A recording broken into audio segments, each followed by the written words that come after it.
Okay, let's now talk about materials. And let me say to you that we are in the same case that before with the light. If we got something that is hard to calculate, even we are gonna fake it, or we are gonna have the option of disable it. Okay, so what happens with materials?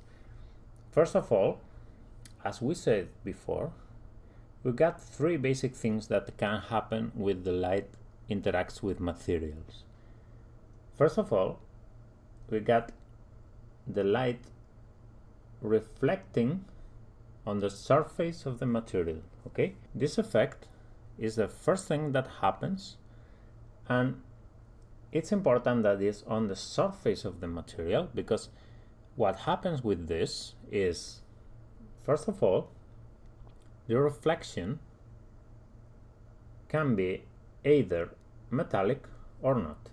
That's why we got a parameter that is called metallic in PBR nowadays.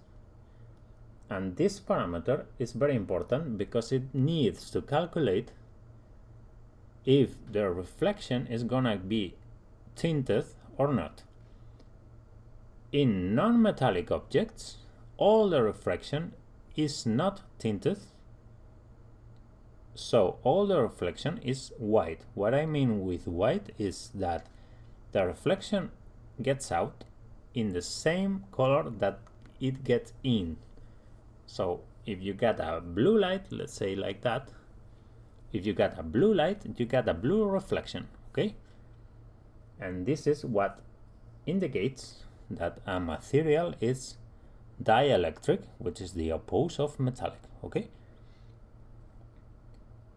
Second thing, it's then if a reflection is metallic, what happens is that the color of this reflection can be tinted.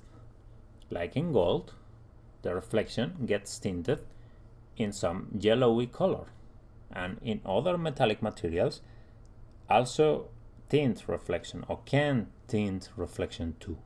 Okay, so a thing that happens with the metallic objects is that the color that you input in the base color or the diffuse parameter of the material, it now is used to tint the reflection, but it's not really a diffuse, it's just a tinting of the reflection. It's different. So in its different values that are much more higher than the diffuse basic values, okay? This is very important. So if you move in the range of the higher values, it's only if you are using a metallic.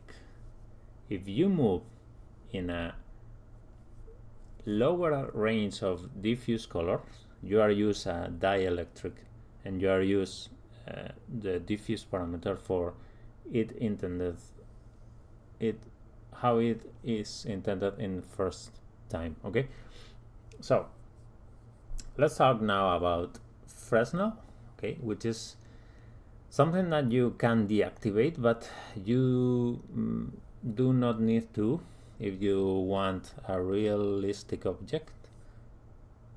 Do never touch Fresnel.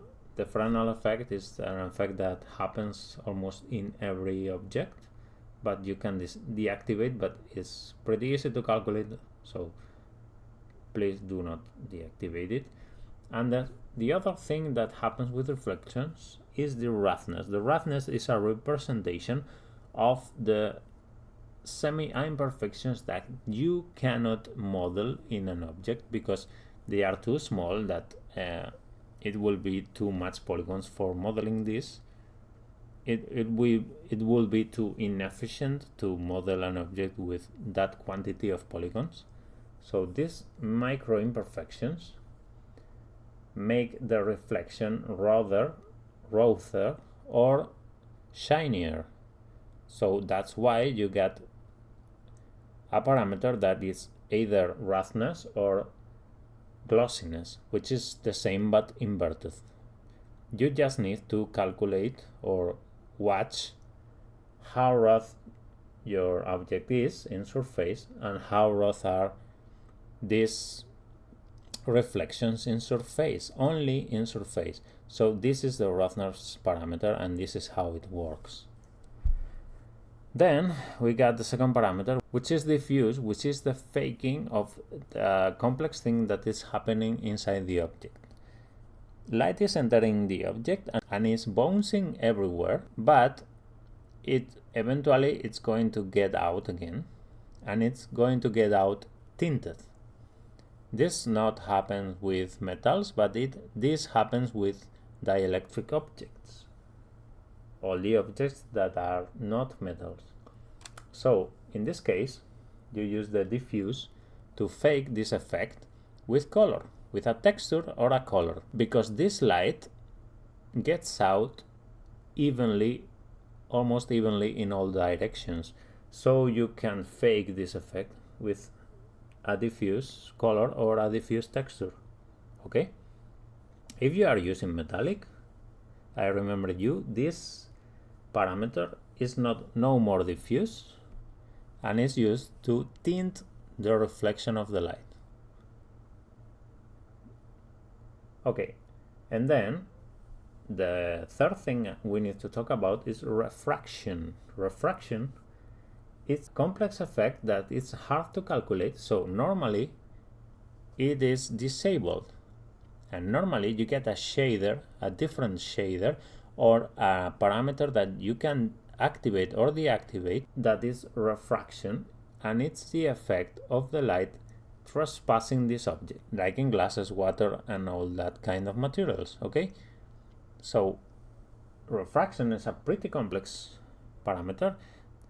Light can get out tinted and light can get out blurry. If light gets out blurry, you get subsurface scattering, which is a mix between diffuse and refraction. Let's put it like that, because it's the effect of the light entering the object, going through it, getting out in the other side, but getting out blurred and also tinted with the color of the materials that are inside the object, like what happens in grass, in leaves of trees, happens with objects that are semi-transparent.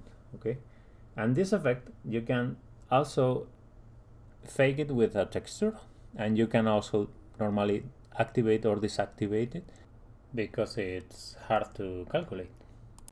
Okay, let me talk now a little bit about bump maps and normal maps, which are textures that allows us to emulate the relief in a surface. They have a concrete purpose, which is very clear, that is avoid us as modelers to model every detail inside a surface, which will be very hard to render for the engine. The only thing that we need to know is that they do not work in all situations, especially when this relief is in the edge or in the border, or makes part of the silhouette of the object. The faking of the normal map will be detected, but in other cases normally they work well, especially when are combined with ambient occlusion and good shading. So they are very good tricks, and that's why they are here.